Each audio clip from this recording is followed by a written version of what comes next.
Hello YouTube fans, here again. And as you know, I'm doing the 80s action marathon, well not this one. Now, what I'm going to be doing is a little bit different. I'm going to go a little bit back, get it right eventually, sidetracked. Meaning I'm going to go a bit through 84, a bit through 85 and a bit through 86. Because we all know that 1986 was a damn good year for action films. It was a damn good year for that Fencer, it was a damn good year for slashers, it was a damn good year for sci-fi, so to go on. So they definitely made a lot in 1986, and there's some I sort of missed, because you know what I mean, I've been there for days going on about 80s action films. A decade we all love to remember. If it was around in that decade, we love to remember. Now here's that hint of what I'm going to do now. We're now going into 1986, before I go sidetrack a little bit here, there, everywhere. Right, I'm going into 1986, and I'm going to give you a hint of the next one I'm going to do today. Goes like this. Start tracking across the universe, all the little enterprise and little Captain Church. Start tracking across the universe. I'm not going to do the rest because I will kill the song. That's right, I'm going to do Star Trek for the Voyage Home. Star Trek for the Voyage Home.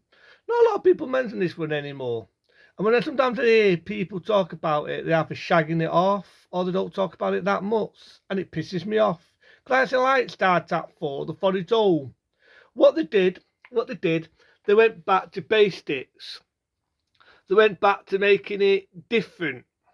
You know what I mean? It wasn't Captain Turk fighting ting-tongs and all the sci-fi stuff. And as I said, you always remember the 60s, so when it opened up, you always heard Ian Martner as Captain Turk saying, "Space, the final frontier, to go where no man has ever gone before." And that's what it does. It lives up to that.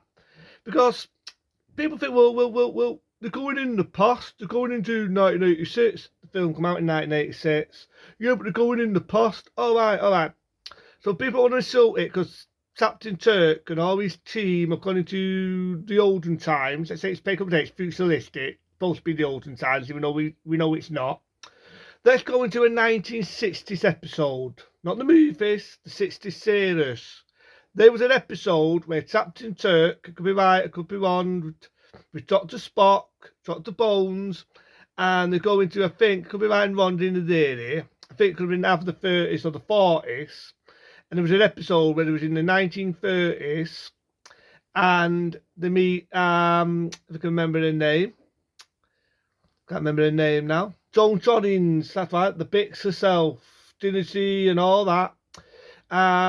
He meets Joan Joddins, and he can't fuck about with the past, so he's got to let her get killed. Makes you hate Ian Martner's character, but you see why. He can't piss around with the past, because it will fuck around in the future.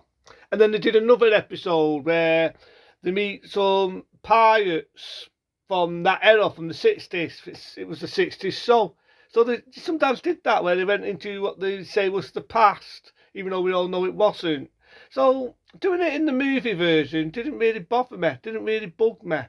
They're gone with the movie. My only issue is you don't have the same Fencer type of music, what was used in The Wrath of Time, and what they also used in the third Star Trek film, The Search for Spock. They don't have that music, and I felt it suited that music. That's just me being a little bit nitpicker. So you get a different theme. I don't think it had the feel what the others had, but still not a bad theme. And the intro, basically, for what they've done to the Enterprise, I thought it was laughable, because in the third one, they was going to get rid of the Enterprise anyway.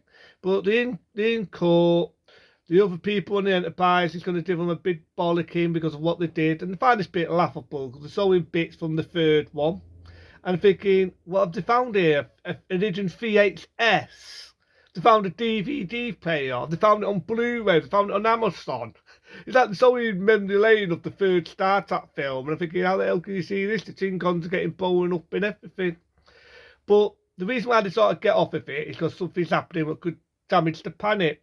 They're hearing these rail sounds and hearing all this. So they get sent on a mission to save the planet, because they know that the team could help them, basically. So you got Dr. Spock, he got resurrected from the dead in the third one. So they've got a bit where they're trying to bring his memory back. They're playing these games to help Spock out. But they've got to go anyway to Earth to find out what's going on. I always like the bit where they task the thing, and don't forget they've got the Tingon ship. The Enterprise got destroyed in number 3. So I love the idea they've got the Tingon ship all the way through it. That myself, I think it makes it a different gnome, makes it different to see the team not flying around with the Enterprise. Instead, they've got a Tingon ship. So I thought I liked that little touch. I felt that was different. It was unique. Something you don't see nowadays in movies. Something different and unique.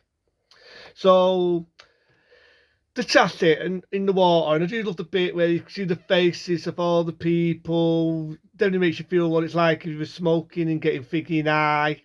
And they come to Earth, and it's like based on 1986. I love the bit where one of the people says San Francisco. And that's how they end up in the actual end of 1986. I'm repeating myself because the film came out in 86, but we all know it's based on the future. So it's basically them trying to get to know what Earth is like. Which they sort of did that in the 60s series. Like I said, they did an episode when it was in the 30s. They did the episode that was in the actual day when the series come out in the 60s. So it's not been the first time that the people have been what they say the past. And they realise they've got to save this whale in order to save humanity. So it's sort of like one of them, save the whale, all this producing, predictable stuff. But the one thing I love about Star Trek 4 is they don't slam it in your face that much. Unlike nowadays, everything's too predictable and too predictable debate. I know a few lately, I've been doing my videos and I've been making them predictable. But with Star Trek 4, it's not really that predictable when you think about it. They've got to save this whale. And you've got one woman what wants to save the whale and all. And you think Captain Kirk's trying to get to know her, and he's going on saying he's going in space and everything, and she's laughing her ass off. And that's so. There's a bit with Dr. Spock's underwater and he's touching one of the rails. And I always loved to know how they did that effect with Captain Seymour. I'd love to ask him how they did that. Sadly to say, we'll never know. Because James Seymour, as we know, is no longer with us. May he rest in peace as Dr. Spock. But I would just love to know how they did that effect with him underwater, touching that rail. How the hell did they do that? Did he really touch that rail? Was it effect? To me, it looked damn realistic. So they've got to find the rails anyway. You've got these arseholes, your typical hunters who hunt for sport. And they save the rail. And Captain Kirk gets the woman. And they're going back into the future. There's a bit of humour all the way through it. There's a bit where these punks are acting cocky on a bus. Dr. Spock does the Falcon move and knocks him out.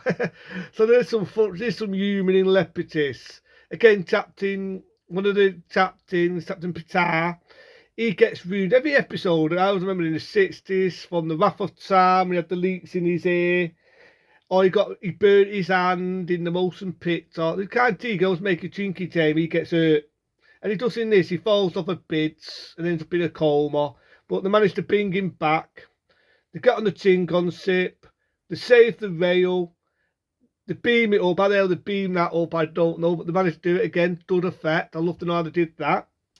And they end up back into their error. They all get awarded.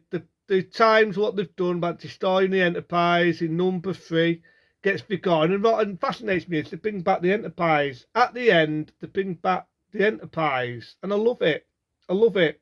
I thought to sort of leave that for a couple of days later in the 5th one. The final bullshit. The Final Frontier, if I remember right. That was supposed to be originally was the last one, but we all know that was BS. They made another one after that in the early 90s. Different story. But Star Trek 4 is a big hit film in 1986. It made a grossing amount of money. It was a different gnome, and it pisses me off. It never gets the respect anymore. Never gets the respect. People think of Star Trek, they think of the later movies, they think of the later series, they think of this, they think of that. Some people have an insult the 4th one nowadays. They say, oh, it's not the best. I like the 4th one. It went different. It went back to basics. It had a Tingon ship.